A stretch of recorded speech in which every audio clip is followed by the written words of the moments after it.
Training your mind to see opportunities is not positive thinking. It is restoring your manufacturer's original vision settings. Let me submit to you today that the greatest disability in human existence is not physical blindness, but mental myopia. The inability to see what the manufacturer already placed in front of you. You were never designed to see obstacles. That's a learned behavior, a corrupted program.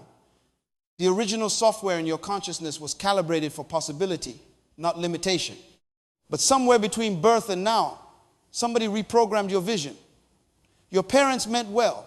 Society had expectations. Religion gave you rules. And slowly, gradually, systematically, you were taught to see what's wrong instead of what's possible, what's missing instead of what's available, what's blocking you instead of what's beckoning you. I want to challenge your thinking today because most of you are not struggling with your circumstances. You're struggling with your perception. You're not poor because of lack of resources. You're poor because of lack of vision. Poverty is not the absence of money. It's the absence of sight. Show me what you see, and I'll show you where you'll end up. The manufacturer says in the ancient text, where there is no vision, the people perish. Not where there is no money. Not where there is no opportunity. Where there is no vision. Because you cannot go where you cannot see. You cannot become what you cannot envision. And you cannot access what you're not trained to recognize. Tragedy of humanity is this: we live in a world full of opportunities but see it as empty of possibilities. We're surrounded by solutions but trained to focus on problems. We have access to unlimited potential but educated to accept limitation. And the saddest part, we defend our blindness. We protect our pessimism. We justify our inability to see. I'm just being realistic, you say. No, you're being trained. I'm just being practical, you claim. No, you're being programmed. Realism is seeing what I is. Vision is seeing what's possible. And the manufacturer never gave you eyes just to see what is. He gave you imagination to see what could be. Let me expose the lies you've been living with. The first lie is this: opportunities are rare and I have to wait for them. Wrong. Opportunities are not rare. Your ability to recognize them is rare. You're not waiting for opportunity. Opportunity is waiting for you to wake up. The manufacturer designed this planet as a factory of endless possibilities. Every problem is a hidden opportunity. Every obstacle is camouflaged potential. Every crisis is a disguised promotion. But you can't see it because you were taught to see problems as threats instead of invitations. You were conditioned to see obstacles as stop signs instead of assignments. Listen carefully. There is no such thing as an obstacle. There are only opportunities in work clothes. Every giant in your path is guarding treasure. Every mountain before you is hiding a mine. Every closed door you're complaining about is forcing you toward the open one you're designed to enter. Think about this logically. If the manufacturer designed you with specific purpose, and purpose is the reason for creation, then everything you encounter is either preparation for your purpose or presentation of your purpose. Nothing is random. Nothing is wasted. That traffic jam that made you late, maybe it saved you from an accident. Maybe it positioned you to meet someone strategic. Maybe it gave you time to think through a problem. That job rejection you're bitter about. Maybe it protected you from a toxic environment. Maybe it redirected you toward your real assignment. Maybe it forced you to start the business you were designed to build. You keep calling things obstacles when the manufacturer calls them opportunities. You keep seeing barriers when heaven sees bridges. You keep interpreting delays as denials when they're actually divine protection and preparation. The second lie you believe is even more dangerous. My circumstances determine my possibilities. Absolute nonsense. Your circumstances don't determine your possibilities. Your perception does. Two people can look at the exact same situation and see completely different realities. One sees impossibility, the other sees invitation. One sees a dead end, the other sees a detour to destiny. The difference is not in the situation, it's in the software running their consciousness. You want to know why some people succeed where others fail? It's not better circumstances. It's better vision. They see what you can't see. They recognize what you overlook. They access what you ignore. And it's not because they're lucky. It's because they're trained. Look at Joseph in the ancient text. Sold into slavery by his brothers. Falsely accused by his boss's wife. Forgotten in prison for years. Every circumstance screamed obstacle. Every situation shouted impossibility. But Joseph had trained vision. He saw opportunity in slavery, became the most trusted servant. He saw opportunity in prison, became the chief administrator. He saw opportunity in obscurity, interpreted dreams that led to promotion. Same circumstances that would destroy most people became the pathway to his purpose. Why? Because he didn't see obstacles. He saw assignments. He didn't see barriers. He saw preparation. He didn't see limitations. He saw opportunities to demonstrate the manufacturer's design in his life. Here's the third lie: destroying your potential. I'm not creative enough to see opportunities. Stop. You were manufactured in the image of the ultimate creator. Creativity is not a skill some people have and others don't. It's your original nature. The manufacturer doesn't make robots. He makes creators. You don't need to learn how to be creative. You need to unlearn the limitations that covered your creativity. Every child sees possibilities everywhere. They see a cardboard box and imagine a castle, a spaceship, a cave. They see a stick and envision a sword, a wand, a fishing rod. What happened to you? Education happened. Responsibility happened. Adulthood happened. And slowly, brick by brick, your imagination was walled in by reality. You were told, stop dreaming, be practical, get a real job, accept your limitations. And you believed it. You traded vision for survival. You exchanged possibilities for paychecks. You settled for seeing what is instead of creating what could be. The education system didn't train you to see opportunities, it trained you to see instructions. Follow the rules. Color inside the lines. Don't question authority. Memorize the answers. Pass the test. Get the degree. Find the job. Climb the ladder. Retire. Die. That's not vision. That's programming. You were educated to be an employee, not an entrepreneur. A follower, not a creator. A consumer, not a producer. And the worst part is you paid thousands of dollars for this training in blindness. You went into debt to learn how to not see. You spent years being conditioned to accept limitation as wisdom and creativity as irresponsibility. The fourth lie is the most dangerous of all. I've tried before and failed, so opportunities must not be for me. Let me tell you something about the manufacturer's design. Failure is not the opposite of success. It's the fertilizer. Every seed must die before it becomes a tree. Every caterpillar must dissolve before it becomes a butterfly. Every master was once a disaster in training. You didn't fail. You learned. You didn't lose. You gathered data. Thomas Edison didn't fail 10,000 times to create the light bulb. He discovered 10,000 ways that didn't work. Each failure eliminated an option and moved him closer to the solution. The only real failure is dying without trying.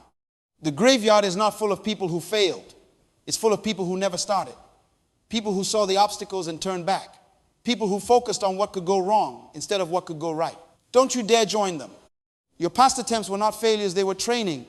They were vision development. They were preparation for the opportunity you're about to recognize and access. You know more now than you did then. You see clearer now than you saw before. You're wiser, stronger, more prepared. And the manufacturer never wastes anything. Every experience, even the painful ones, especially the painful ones, was developing your ability to see what others can't see. Your scars are not signs of weakness, they're credentials. They're proof that you survived what was meant to destroy you. And survival develops vision. You see opportunities in struggles that privileged people miss because they've never been there. Now let me teach you the kingdom principles that will restore your manufacturer's vision. The first principle is this: the manufacturer never creates without purpose. When a car manufacturer builds a vehicle, every part has a function. The headlights aren't decorative, they're designed to illuminate darkness. The engine isn't optional, it's designed to generate power.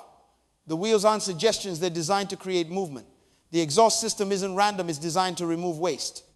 The fuel tank isn't extra, it's designed to store energy. Nothing is accidental. Nothing is unnecessary. Everything has specific, intentional, strategic purpose. The same manufacturer that designed the car designed you, and he doesn't do random. He doesn't make mistakes. He doesn't create backups or extras or just-in-case models. You are not here by accident. You are not a cosmic coincidence. You are a strategic solution to a specific problem. And until you discover what problem you were born to solve, you'll keep seeing problems as obstacles instead of assignments. Where purpose is not known, abuse is inevitable.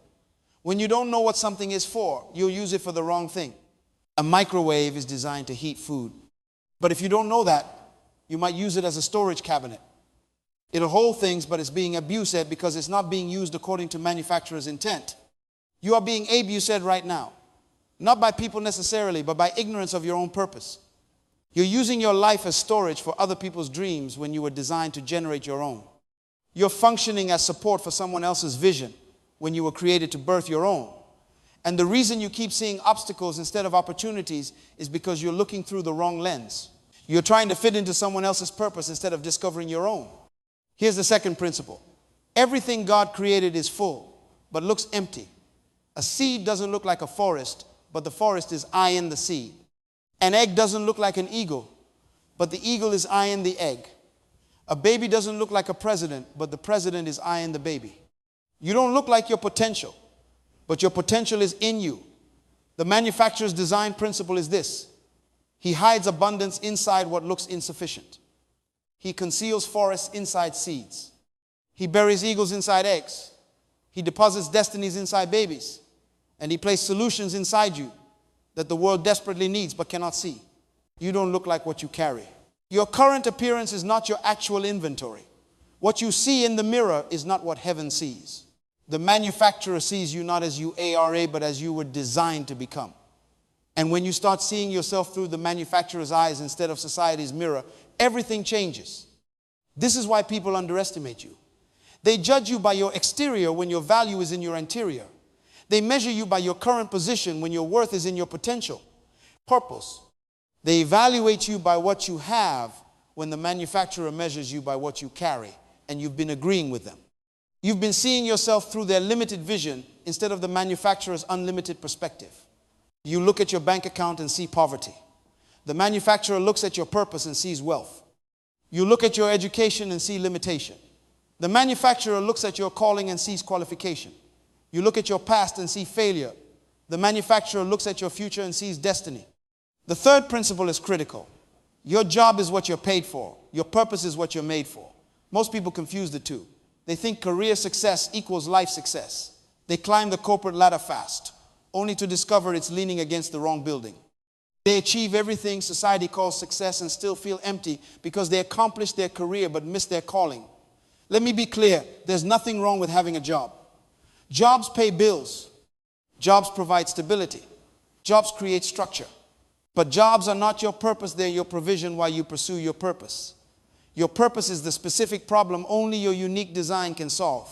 It's the contribution you were manufactured to make. It's the assignment that outlives your paycheck. And until you identify that purpose, you'll keep seeing opportunities through the wrong lens. You'll chase money instead of meaning. You'll pursue positions instead of purpose. You'll build a career but miss your calling. Many of you are successful but not significant. You're making a living but not making a difference. You're earning income but not leaving impact. And deep down you know it. That restlessness you feel, that dissatisfaction, that sense that there must be more than this. That's not ingratitude. That's your purpose crying out from inside your profession. That's your calling refusing to be silenced by your career.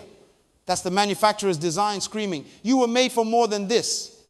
And until you honor that voice, you'll keep seeing your job as an obstacle to your dreams instead of recognizing it as an opportunity to fund your purpose, develop your skills, build your network, and prepare for your assignment. Here's the fourth principle. You're not a beggar trying to get into heaven. You're royalty trying to remember your original authority. You were manufactured in the image of a king, which makes you a king. Not in religious language and governmental reality. Kings don't beg. Kings decree. Kings don't ask for permission to access their inheritance. Kings command their kingdom to release their resources. Kings don't wait for opportunities to come to them. Kings create opportunities around them. The problem is, you've been thinking like a slave when you were designed to reign. You've been begging for opportunities when you have authority to create them. You've been waiting for doors to open when you have keys to unlock them. You've been asking people for permission when you have heaven's authorization. The manufacturer didn't give you a spirit of poverty and limitation. He gave you a spirit of power, love, and a sound mind. Sound mind means mental health, mental wholeness, the ability to see clearly, to think properly, to perceive accurately, to recognize opportunity when everyone else sees obstacles. Kingdom citizens don't beg, they decree. They don't hope for possibilities, they declare realities. They don't wait for circumstances to improve, they command their environment to align with their assignment. You have been given dominion. That means domain, territory, authority, jurisdiction. You are not a victim of your circumstances. You are a ruler over your territory, and it's time you started acting like it. The fifth principle is transformational. A seed must die to become a tree. You think death is your enemy. It's your doorway. What looks like loss is actually release. What feels like an ending is actually a beginning. The seed doesn't lose its life. When it's buried, it multiplies it. One seed becomes a tree. One tree produces thousands of seeds. Those seeds become thousands of trees. Those trees produce millions of seeds. From one seed, a forest. But it starts with death. Death to who you were told to be. Death to the limitations people placed on you. Death to the small thinking you accepted. Death to the poverty mentality you inherited. Death to seeing obstacles instead of opportunities. Until you die to your trained blindness, you cannot birth your original vision. Until you let go of what you've been taught to see, you cannot access what you were designated to see. This death principle applies to everything. Your old relationships must die for new connections to form. Your old mindset must die for new vision to develop. Your old habits must die for new patterns to emerge. Your old identity must die for your original design to surface, and you're fighting it. You're holding on to what needs to be released. You're protecting what needs to be buried. You're preserving what needs to die. Let it go. That old way of seeing is finish it. That trained blindness has expired. That programmed limitation has ended. It's time to die to the old vision so the manufacturer's original vision can be resurrected in you. The sixth principle revolutionizes everything. The problem you see is the opportunity you were designed to solve. Stop running from problems. Start running toward them. Every problem you notice, every inefficiency that frustrates you, every gap you observe, every need you recognize, that's not random irritation. That's your purpose speaking. That's your assignment calling. You were specifically designed to see that problem because you were specifically created to solve it. Other people walk past it blind. But you see it. Why? Because the manufacturer gave you eyes for your assignment. He programmed you to recognize your opportunity. He trained you to perceive your purpose. You want to find your calling?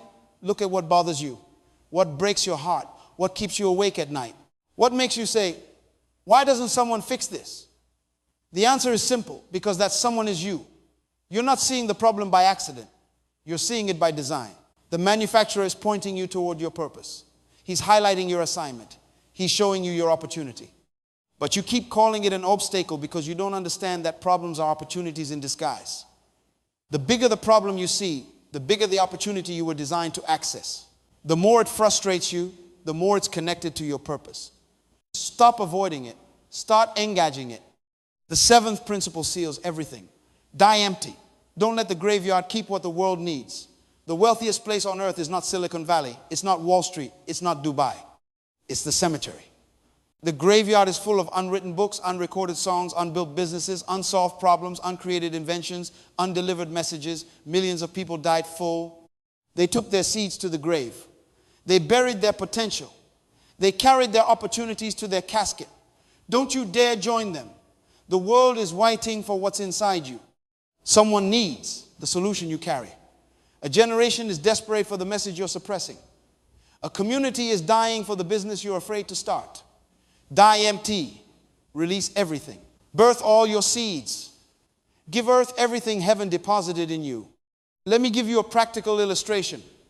I once met a woman who worked as a janitor in a hospital. Every day, same routine. Clean floors, empty trash, wipe surfaces. She saw her life as small, her work as insignificant, her future as limited. Everyone around her saw obstacles, low pay, no respect, no opportunity for advancement. But one day, something shifted in her thinking. She stopped seeing herself as just a janitor and started seeing herself as a health and safety specialist. She stopped focusing on what she was and started focusing on what she saw. And what she saw was opportunity everywhere. She started noticing inefficiencies in cleaning processes. She observed how certain procedures could prevent infections. She recognized contamination risks that supervisors missed because they weren't on the floors daily like she was. She saw problems that doctors couldn't see because they weren't trained to look from her angle. She began documenting her observations, writing proposals, suggesting improvements. Most people would have said, "That's not my job. I'm just here to clean." But she understood that the problem she saw was the opportunity she was designed to solve. Within 2 years, the hospital hired her as a consultant. Within 5 years, she built a company training hospitals across the country in sanitation protocols that reduce infection rates. Within 10 years, she was speaking at medical conferences, advising government health agencies, and earning more in a month than she used to make in a year. Same building, same floors, different vision. She didn't wait for a new opportunity. She recognized the opportunity she was already standing in. The opportunity wasn't outside her, it was hidden inside her perspective. Consider the eagle egg. When it's still unhatched, it looks vulnerable, fragile, limited. An eagle egg and a chicken egg look similar from the outside. Both are oval, both have shells, both seem ordinary. But inside one is an eagle and inside the other is a chicken. The tragedy is when an eagle egg is placed in a chicken coop and hatches among chickens. The baby eagle will think it's a chicken. It'll scratch in the dirt. It'll eat with its head down. It'll live in fear of hawks when it was designed to be a hawk. It'll stay grounded when it was made to soar. Why? Because it's seeing itself through chicken vision instead of eagle identity. It's operating below its design because it doesn't recognize what it really is. You are that eagle. You've been living in the chicken coop of limited thinking, scratching for opportunities like they're scarce, living in fear of obstacles like they're threats, staying grounded when you were designed to soar. And today, I'm telling you, you are not a chicken. You were not designed to scratch in the dirt of limitation. You were not created to live in fear of challenges. You were not manufactured to stay grounded in mediocrity. You're an eagle. And it's time to spread your wings and fly into the opportunities you were created to access. What if I told you that every frustration you feel is a business opportunity in disguise? Every complaint you hear is a product waiting to be created. Every inefficiency you notice is a solution you could provide. Every gap you observe is a space you could fill. The world doesn't need more people complaining about problems.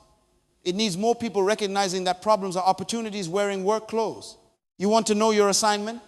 Look at what frustrates you, what breaks your heart, what keeps you awake at night. What makes you say, why doesn't someone do something about this? That's not random irritation. That's your purpose knocking.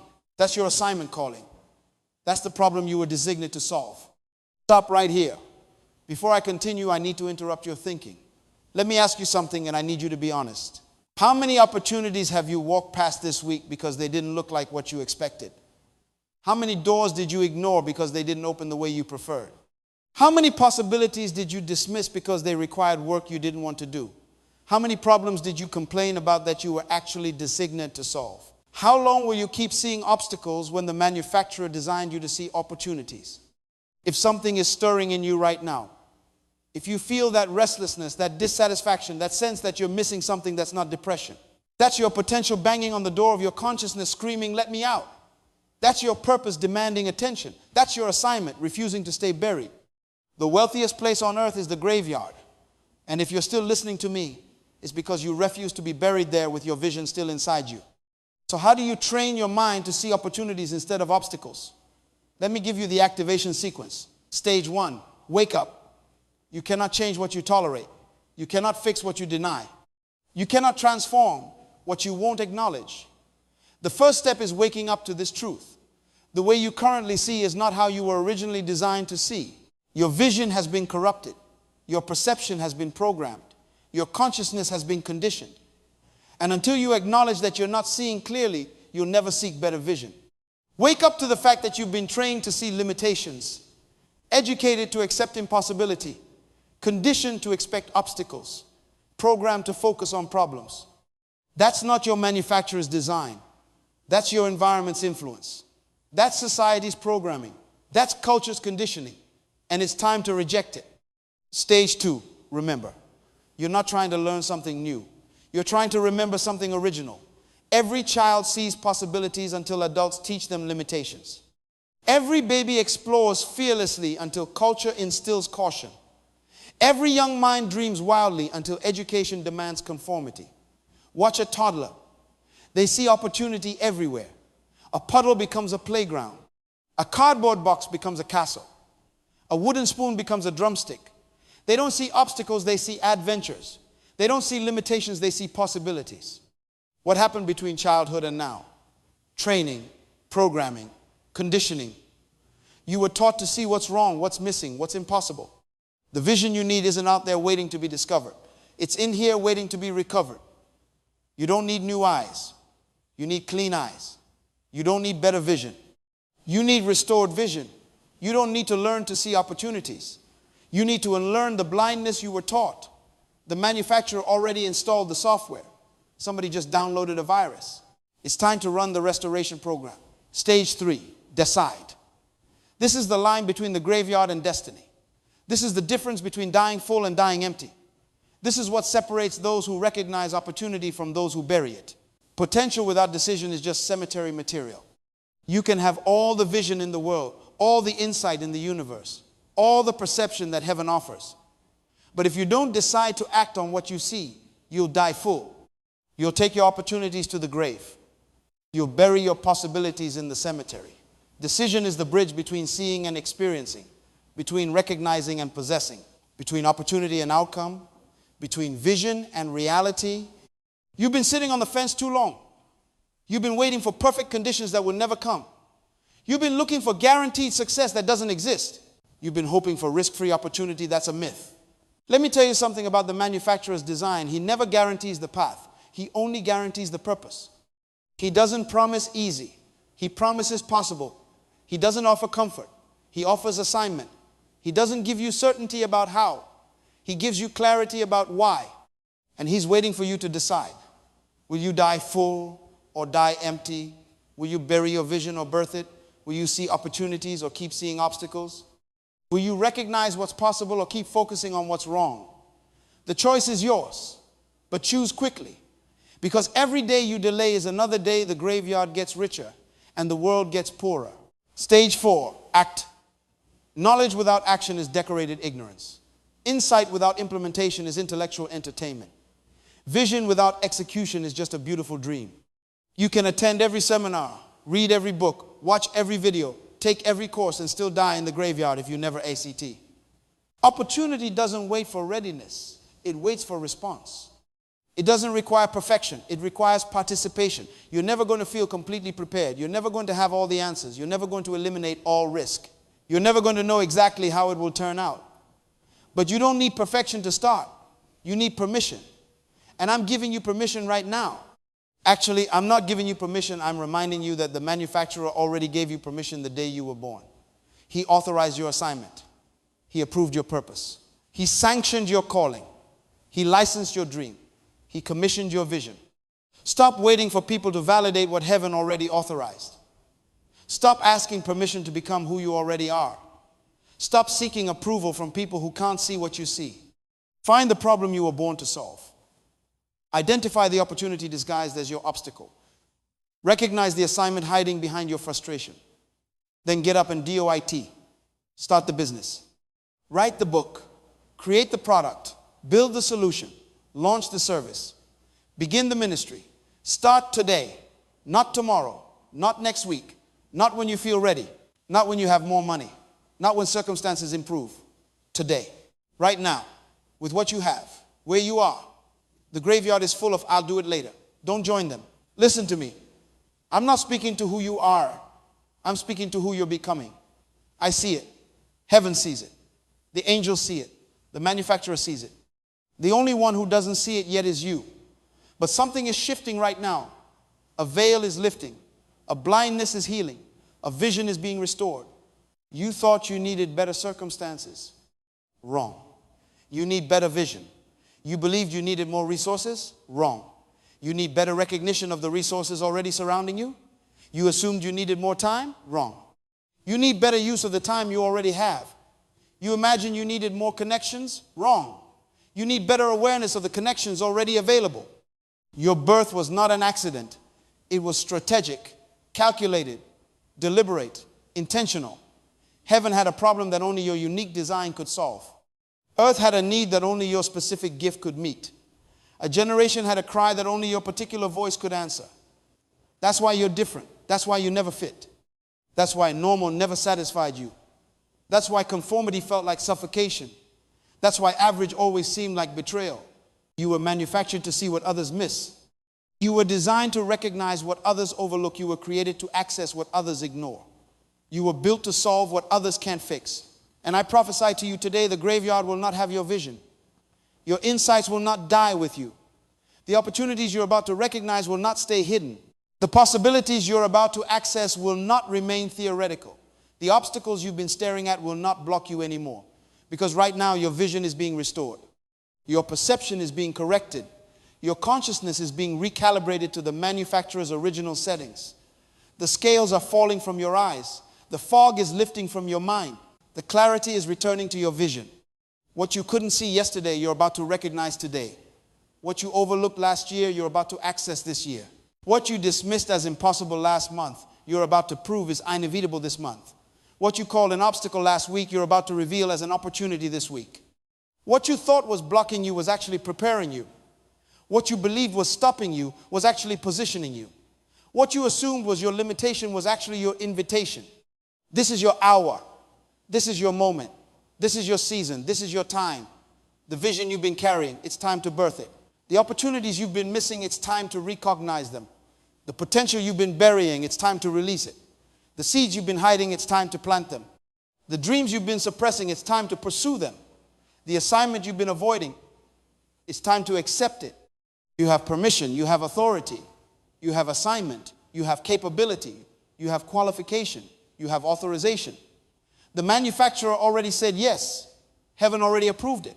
Your purpose already authorized it. Your design already confirmed it. Stop waiting for people to validate what God already authorized. Stop looking for opportunities out there when you're standing on one right here. Stop waiting for your circumstances to change when your perception is what needs transformation. Stop hoping for a better situation when you need better recognition of your current situation. Now go and see what you were born to see. Recognize what you were designed to recognize. Access what you were created to access. Solve what you were manufactured to fix. Build what you were purposed to create. Train your mind not through positive thinking, but through original thinking. See the world not as it appears to untrained eyes, but as it exists in manufacturer's reality. Full of possibilities, loaded with opportunities, pregnant with potential, overflowing with solutions, abundant with resources, rich with chances. So what do you do now? Let me give you 4 clear instructions. Number 1, identify one obstacle you're currently facing and ask yourself this question. What opportunity is this obstacle hiding? What problem am I being invited to solve? What skill am I being forced to develop? What connection am I being positioned to make? What solution am I being called to create? Don't just think about it. Write it down. Buy a journal today. Open a note on your phone right now. Create a document this moment. And write the obstacle on one side and the hidden opportunity on the other. Every problem is a solution in disguise. Every obstacle is an opportunity in work clothes. Every barrier is a bridge to somewhere better. Your assignment is to see past the exterior to the interior. Past the challenge to the chance. Past the difficulty to the destiny. Past the problem to the purpose. Number 2, stop consuming negative content that trains your mind to see limitations. Your vision is being programmed every day by what you watch, what you read, what you listen to, who you spend time with, what you scroll through, what you expose yourself to. If you're surrounded by people who only see obstacles, you'll become blind to opportunities. If you're consuming media that celebrates problems, you'll miss possibilities. If you're listening to voices that preach limitation, you'll accept impossibility. If you're following people who complain constantly, you'll develop a complaining consciousness. Guard your vision like you guard your bank account. Actually, guard it more, because vision creates wealth, but wealth cannot create vision. Opportunity recognition is more valuable than money accumulation. The ability to see possibilities is more powerful than the possession of resources. Number 3, start documenting every opportunity you recognize this week. Not just 1 or 2, every single one. Buy a journal specifically for this purpose. Create a note on your phone titled Opportunities. Start a document called Possibilities, I See. And every time you notice a problem that could be solved, an inefficiency that could be improved, a gap that could be filled, a need that could be met, a service that could be offered, a product that could be created. Write it down, date it, detail it, describe it. You're not just making a list. You're training your mind. You're developing your vision muscles. You're recalibrating your consciousness to see what you've been missing. You're reprogramming your perception. You're restoring your manufacturer's original settings. Within 30 days, you'll be shocked at how much opportunity surrounds you that you've been walking past blind. Within 60 days, you'll wonder how you ever missed what's now so obvious. Within 90 days, you'll have more opportunities than you can personally pursue, and you'll need to start partnering with others or building teams to execute them all. Number 4, act on one opportunity this week. Not 10, not 5, 1. Pick the one that aligns most closely with your purpose. Choose the one that solves a problem you're passionate about fixing. Select the one that leverages skills you already possess or are excited to develop. You don't need to solve every problem you see. You need to solve the one problem only your unique design can address. Find it, face it, fix it. Don't wait for permission. You already have it. The day you were born, heaven authorized your assignment. The moment you took your first breath, the manufacturer approved your purpose. Don't wait for perfect conditions. Perfect conditions are a myth designed to keep you stuck. Don't wait until you feel ready. You'll never feel ready until you start. Readiness comes through action, not through waiting. Don't wait until you have more money. Money follows vision. It doesn't create it. Don't wait until you have more time. You'll never have more time than you have right now. Don't wait until you know more. You'll learn more by doing than by preparing to do. The graveyard is full of I'll do it later. I'll start when I'm ready. I'll begin when I have more resources. I'll launch when the timing is perfect. Die empty. Leave nothing buried. Give earth everything heaven deposited inside you. Release every seed. Birth every vision. Solve every problem you were designed to fix. Create every solution you were built to provide. You were not born to be a copy of someone else's vision. You were born to be an original expression of the manufacturer's creativity. And the world is waiting for what only you can see, what only you can recognize, what only you can access, what only you can create, what only you can solve, what only you can build. Your assignment isn't complete. It hasn't even fully begun. This is just the starting line. The best is yet to come. The greatest is still ahead. The most significant is still waiting. Now go and make it happen.